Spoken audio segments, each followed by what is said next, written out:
আসসালামু আলাইকুম।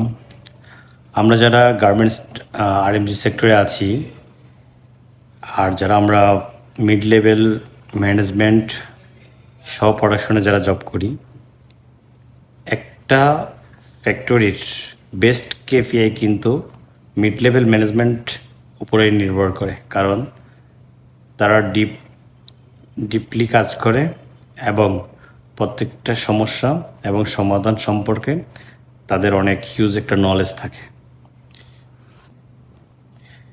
এবং সব সময় মিড লেভেল ম্যানেজমেন্টে এবং প্রোডাকশন রিলেটেড যারা থাকে, হিউজ একটা প্রেশার তাদের উপরে থাকে। এটা হচ্ছে সিস্টেম। কিন্তু আমরা যারা মিড লেভেলে ম্যানেজমেন্টে চাকরি করি, আমরা অনেক সময় চিন্তা করি যে আমাদের উপরে সব সময় প্রেশার হয়, আমরাই কাজ করি, আমরাই প্রোডাকশন। আসলে আমাদের কাজটাই হচ্ছে কাজ করা। আমাদের কাজটাই হচ্ছে ভালো কেপিআই সেট করা, ভালো সিস্টেম সেট করা এবং ভালো সিস্টেমে কাজ করা। এই জন্য ফ্লোর ম্যানেজমেন্টটা খুব ইম্পর্টেন্ট। একটা ফ্যাক্টরি প্রোডাক্টিভিটি ইনক্রিজ করার জন্য ফ্লোর ম্যানেজমেন্টটা খুবই ইম্পর্টেন্ট। এই ফ্লোর ম্যানেজমেন্টে আমাদের যে বিষয়গুলো মিড লেভেলে যারা আছে, যে বিষয়গুলো আমাদের খেয়াল রাখতে হবে, উক্ত বিষয়গুলো আমি সংক্ষেপে একটু আলোচনা করছি। আপনাদের যদি কোনো মতামত থাকে আপনারাও সেই সাথে আমার সাথে অ্যাড করতে পারবেন। ফ্লোর ম্যানেজমেন্টে আপনাকে প্রথমত যে বিষয়গুলো খেয়াল রাখতে হবে, রেগুলারলি আপনার চেকলিস্ট আপনাকে রাখতে হবে। ফার্স্ট ওয়ান হচ্ছে গিয়ে মোটিভেশন ফর অল ওয়ার্কার এবং staff in and exit time. এটা প্রপারলি আপনাকে মেনটেন করতে হবে, ইন টাইম এবং এক্সিট টাইম ঠিক আছে কিনা। বা কাজ শুরু করার আগে সবাইকে বলতে হবে, কাজ শুরু করার আগে তার সেট আপে যেন সে চলে আসে। সেকেন্ড হচ্ছে অ্যাবসেন্ট ম্যানপাওয়ার কাউন্সিলিং।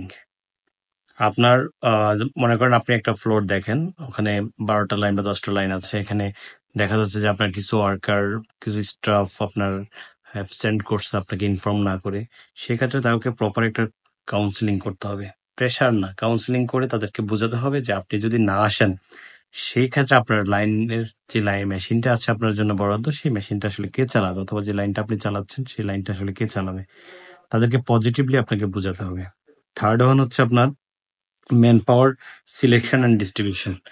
আমাদের লাইন পরিচালনা করার জন্য, প্রোডাক্টিভিটিটা সাস্টেন করার জন্য দেখা যাচ্ছে যে হঠাৎ করে কিছু অ্যাবসেন্ট হয় আমাদের ফ্লোরে।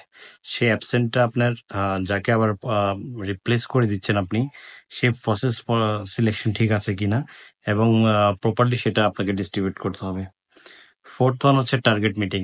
আপনি সবকিছু সেট করার পর আপনাকে অবশ্যই আপনার স্টাফ এবং আপনার অধীনস্থ যারা আছেন সবাইকে নিয়ে আপনার টার্গেট মিটিংটা সেট করতে হবে প্রপারলি টার্গেট মিটিংটা সেট করতে হবে এবং টার্গেট সেট আপ করার পর সেটা কোয়ালিটি, তারপর হচ্ছে কোয়ালিটি চেক এবং কনফার্মেশন।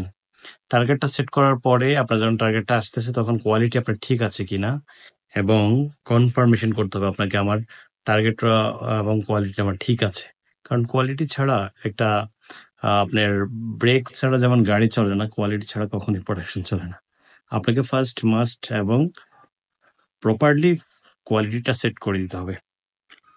তারপর যে বিষয়টা আপনাকে চেক করতে হবে, সবকিছু সেট করার পর আপনাকে hourly production, minute wise 15 minute অথবা আপনার আওয়ারলি, হাফ আওয়ারলি, আপনাকে সেটা মেনটেন করতে হবে প্রপারলি। আপনি রেগুলার মেনটেন করতে হবে। আপনি 1 ঘন্টা দেখছেন, 15 মিনিট দেখছেন, পরের ঘন্টা দেখলেন না, এটা হবে না। আপনাকে আওয়ারলি বোর্ডটা, ফ্লোর ম্যানেজমেন্টটা যারা থাকবে 100% কি করতে হবে, আপনার আওয়ারলি প্রোডাকশন ঠিক আছে কিনা।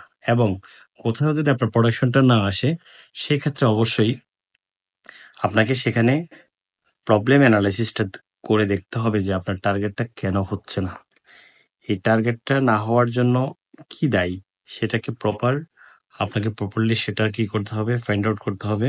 ফাইন্ড আউট কইরা সেটা প্রপারলি আপনাকে কি করতে হবে, সেটার কারেক্টিভ অ্যাকশন প্ল্যান আপনাকে নিতে হবে। এবং সেই ক্ষেত্রে থার্ড ওয়ান হচ্ছে কি, আপনাকে ফাইনালি হচ্ছে আপনাকে ফ্লোর ম্যানেজমেন্টটা 5S এর আন্ডারে রাখতে হবে। আপনার ফ্লোরের ইনডিসিপ্লিনের জন্য আপনার বিভিন্ন ধরনের ডিফেক্ট আপনার বেড়ে যেতে পারে, স্পট বেড়ে যেতে পারে, অল্টার বেড়ে যেতে পারে, বিভিন্ন সমস্যা হতে পারে। সেক্ষেত্রে অবশ্যই আপনাকে 5S যে এলিমেন্টগুলো আছে আমাদের, 5S এর এলিমেন্টগুলা 100% মেনটেন করে যদি আপনি ফ্লোর পরিচালনা করেন, তাহলে আপনার রিওয়ার্কটা কমবে। রিওয়ার্কটা খুব গার্মেন্টসের জন্য, সব সেকশনের জন্যই খুব ক্ষতিকর। রিওয়ার্ক করা যাবে না। রিওয়ার্ক না করার জন্য আপনাকে 5 স্টার মেনটেন করতে হবে।